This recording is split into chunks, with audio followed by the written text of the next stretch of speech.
Hello everyone! Hannah and I are on for the third episode of Star Sisters. I'm so excited to bring her on. We are a few minutes late, but we got some great content for you guys. Just a little bit of background, pre-background. Hannah and I used to have a podcast together. It's called Howdy from Houston, and we would always bring on our hot drinks. Little drinks. So now we are on video, and you can actively see us enjoying our tea. And I've got the Egyptian licorice tea, very tasty. And I've got chocolate rooibos tea. I never know if I'm saying that right. Rubios? Yeah, something like that. That one. That's what I have. Yeah. So anyway, we thought just for old time's sake, we'd have a little drink. A little comfort drink. Yeah. So now, to get into the episode, without further ado, Hannah is a coffee-loving Texas gal with a passion for blue skies, outdoor adventures, and her deep faith in Jesus. Between her medical studies and sips of Americanos, she finds joy in everyday moments, approaching each day with gratitude.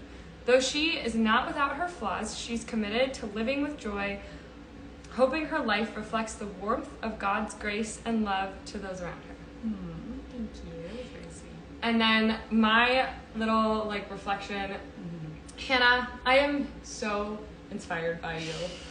Really, the day we met, it wasn't a question of if we were going to be friends, but we were just friends. We just were. There was no question. I got into your car and we went and looked at apartments. It was great. It was like best friends established. Yeah.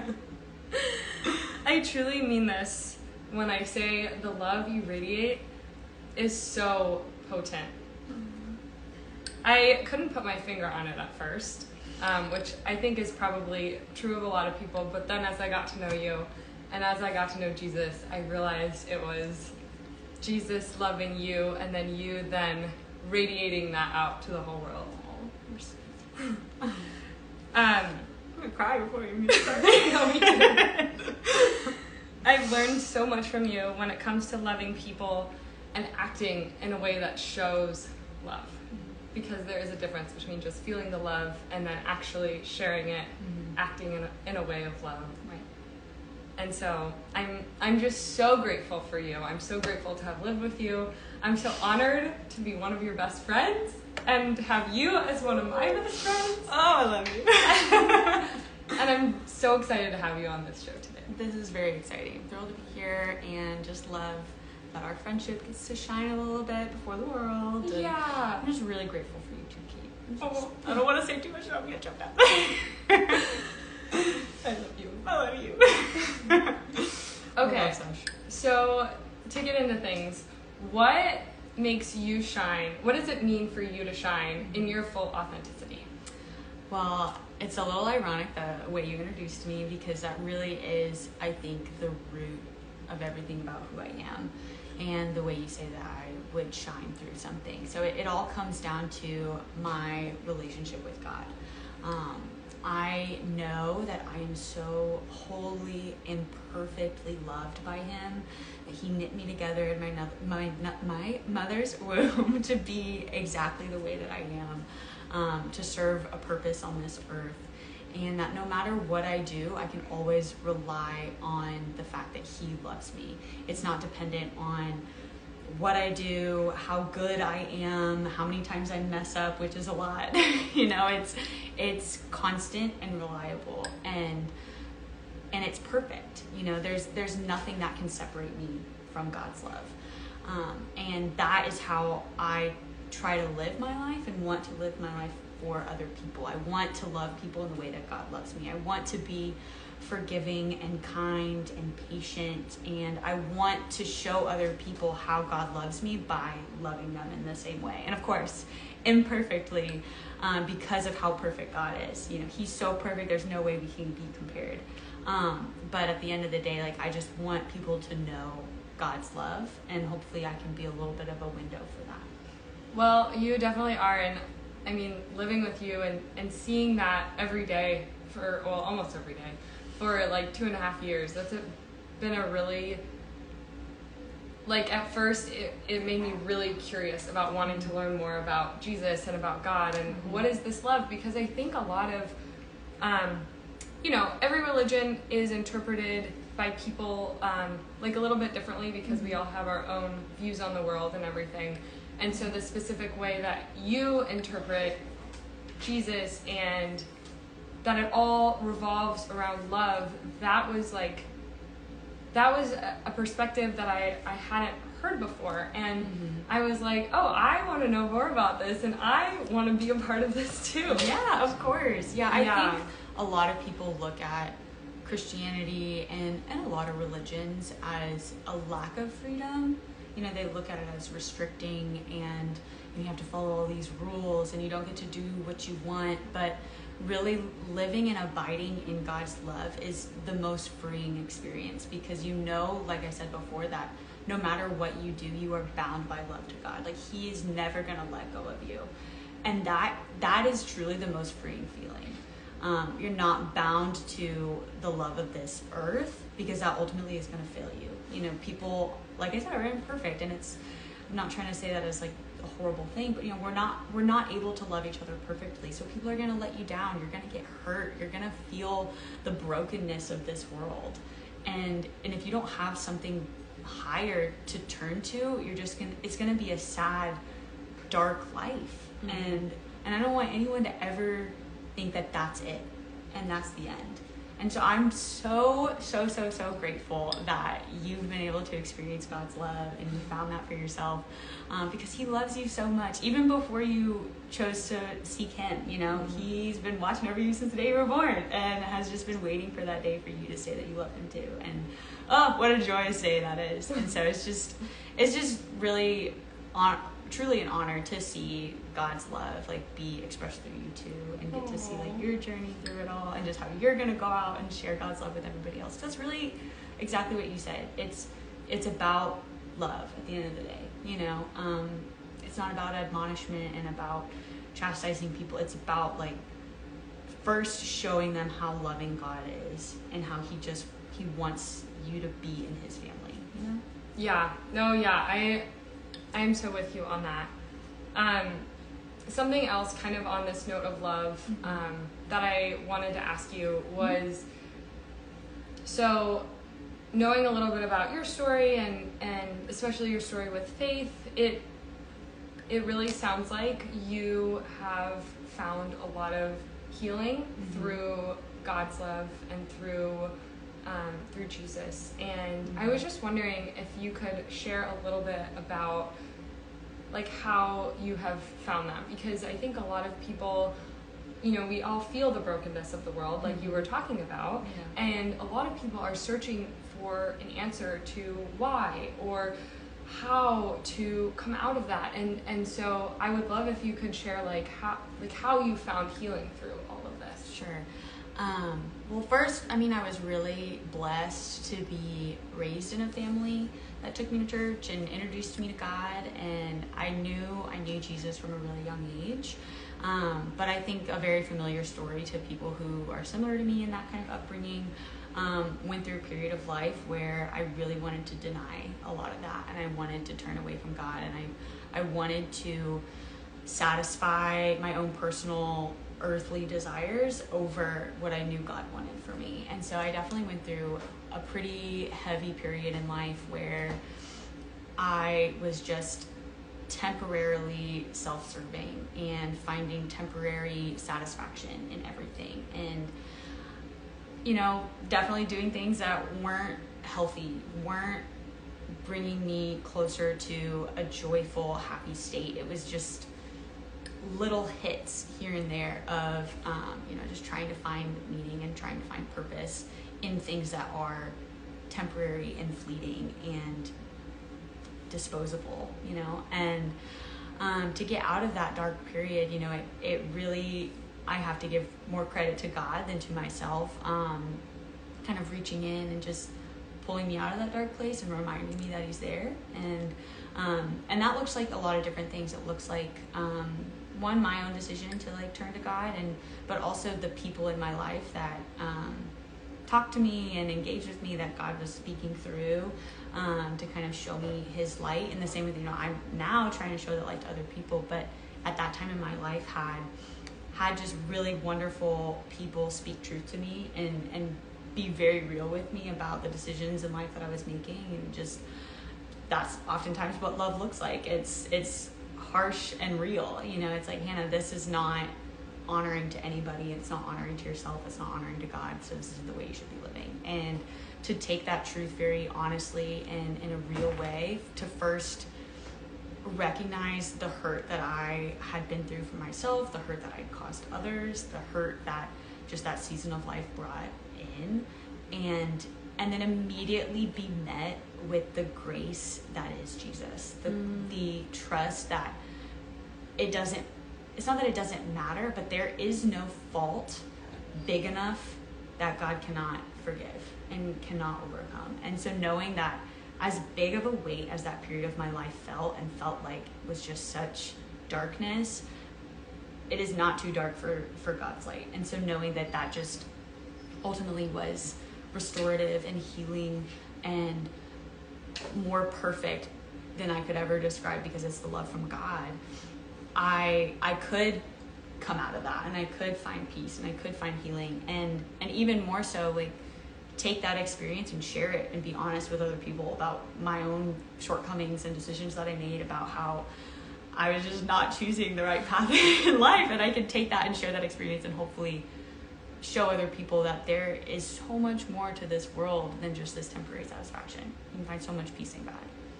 Yeah. Oh my gosh. I have chills hearing all of that, actually. I think it's really easy to fall into the temporary satisfactions and the temporary joys, but the things that we know aren't, like, might not be good for us. Yeah. And so how did you start to see and start to change those habits? Because at the end of the day, like, it's a habit. Like, it really you have to yeah. work at it and change those habits. Yeah, so, physical application. Yeah. Sure. Yeah. And so how did you, like, have the courage and the determination to do all of that? There's probably a lot of things going into that. The first habit that I really started doing was spending time with God. So that dark period of my life, I had just run away. I wasn't talking to God, I wasn't praying, I wasn't going to church, I wasn't reading my Bible, like, and all these things. And even for those out there that have no relationship with God, like, that's the same as where I was at. It's not like you had to have previously had a relationship with God to have run from it, and you don't have to have ever gone to church or opened the Bible to pray. You can talk to God right now, and he's there waiting to listen, to talk to you. He's talking to us right now. Hey, telling us what to say. So I think that was my first step of just being brave enough to talk to God, knowing it's kind of like when you're a little kid and you've done something bad. And your parents know that you did something bad, and they're just kind of like, they're sitting at home waiting for you to get home from school, and you walk through the door, and you know that they know, and you're like, oh, I gotta go talk to my parents and tell them about how my day went, because they might ask, like, how was your day? And you're gonna be like, it was fine, but like, that's not how you want to go about it. There's no healing, there's no restoration that comes from that. So that was the first thing I did, was really just start spending time with God throughout my day, to be real with him and honest with him about the hurt that I had experienced and the hurt that I had caused and the mistakes that I had made. And then for more real application too, I started just changing who I was spending time with.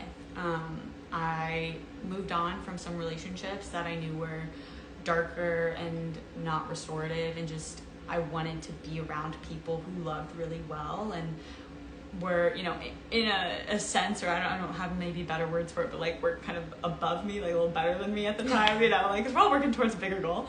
So just people, I guess a good way to put it is I tried to surround myself with people that I wanted to be like.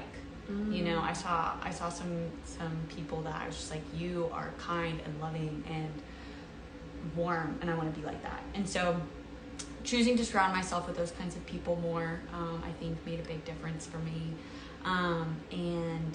And slowly over time, the people around you help shape those habits of how you talk and how you interact and the decisions you make, how you spend your time. And that really just helped kind of slowly recenter my life to what it used to look like, when I was young and had, the eyes of innocence in a way, before the darkness that was college. As I think a lot of people experience. But yeah. But I think that was like a big thing to do. And some other just like practical application, journaling was really great. I know people hear that a lot. Just having conversations with the people around me. But at the end of the day, finding something to kind of decenter myself and not make everything about me. And start making it about God and making it about this world around me. And realizing that it's really easy to make yourself the center of the universe. It's so easy. I think I do it every day still, and realizing that you are not the center of the universe. And being able to take a step away from that helps you see that your problems are so much smaller, but not insignificant to God at the same time, Yeah, no, and I really love that nuance because it tells us that we're small enough to not be that important, that like you're not the center of the universe, you're not that important, and at the same time we are important, and our pain is like felt and heard by God, and so is our joy and our accomplishments and our excitement. Like it all matters, and yet at the same time it doesn't. It's the nuance. There's stuff so much bigger than you that you can worry about. At the end of the day, it's like, what's the point of worrying about anything? Yeah, exactly. Yeah. One more thing before I want to ask you like my final question. Okay. You touched on forgiveness, which actually I've been hearing that over and over. Actually, the last few days, just like forgiving everyone because God forgives you, forgiving yourself, forgiving, obviously, your enemies. That's what I hear a lot. Sure. So how have you found it within you to forgive not only yourself, but other people? And how was that? Oh, hi, Scooby. Come here, buddy. Come here. You're okay. Scooby wants to go outside. But how have you found it within yourself to forgive yourself and to find healing with that?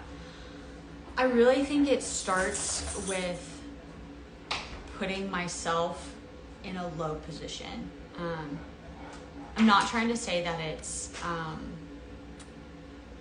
that you're better than anybody else, and so therefore like it's really important to forgive people because you're so high. Like that's not really what I mean. I mean like first by seeing how short I have come to meeting the standard of perfection. Which that's God's standard, right? The standard of God is perfect. There is no fault. And every single second of every minute of every day, I am falling short of that perfection.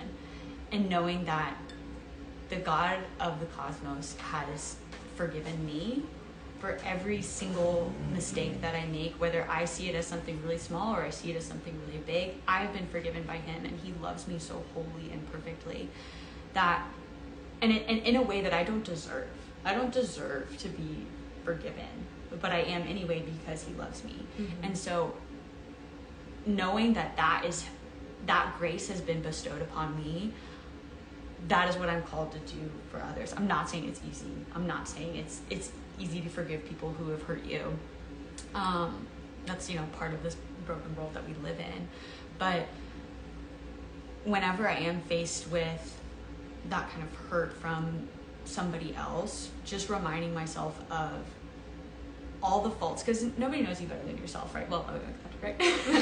But I can look at all the things in my life, all the things that are secret to me that nobody knows except me, and know that they were mistakes. Like I can look back on every single mistake I've ever made, and even the ones that I've forgotten and will never be able to remember, and know that each one of those I've been forgiven. So why can't I forgive somebody else at the same time? And it's not easy, and it's something that I have to spend a lot of time with, a lot of times praying, talking to God about it, and letting it go from that sense. But in the same way that God has forgiven me for all those things, God's also forgiven them. And it's not going to do anybody any good to just hold on to that hurt and hold on to that pain and hold on to that anger it's not helping anybody. Again, not to say that it's not real to feel that, but after having, spent a little bit of time with the hurt, like choosing to forgive and let go. I think it's really as simple as that. Again, not easy, but simple. Yeah. Wow, that's really, really good. Because that's like a lot of things. A lot of things are simple, but not easy. Right. I think so too. Yeah. Mm-hmm. Well, thank you for sharing. And we could keep talking and talking, but I do want to keep this short and sweet as much as possible. So my last question for you is, what advice do you have for the soul who currently feels shrouded in darkness and maybe a little bit hopeless, but they so desire to come out of the darkness and shine their light and be like a beacon for the world, maybe in a similar way that you are? Well, being a gal who loves nature and loves going outside, I would start with that. I know that sounds simple, but get outside. Get out into the world. See the things around you. See just locally where you can go. Maybe travel a little bit. Go to a mountain. Go to the beach. Go to the ocean. Try and find something that helps you see how much bigger this world is, because that's what gives you that sense of peace. God created the massive expanse of the universe. He carefully planted each star in infinite stretches of galaxies. And at the same time, he carefully carved out each little groove of your fingerprint. So there's no problem too big for him. There's no problem too small for him. And you can always turn to his constant, trusting love for that peace and that comfort, and find that there, and then ultimately be able to share that with other people.